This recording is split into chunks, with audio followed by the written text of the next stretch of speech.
Bu videoning iddaosicha kofe hech qanday qurilmalarsiz o'zini o'zi isitar ekan. Sinab ko'ramiz. Lekin borib buni topish oson bo'lmadi. Mayli sizlar uchun shu joyga bitta like bosib qo'yasizlar. Xo'p, buni tepa qismi ochib ichiladigan joyi, past qismi bo'lsa kofeni qizdiradigan joyi.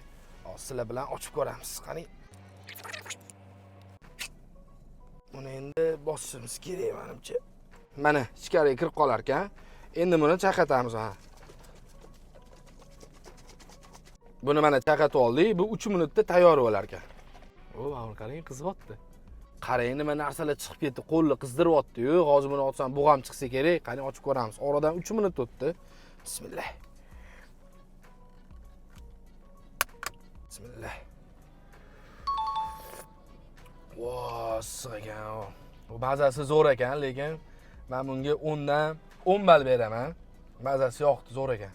Aytgancha narxi 42500 so'm ekan. Narxiga arziydimi? Kommentariyada yozarsizlar.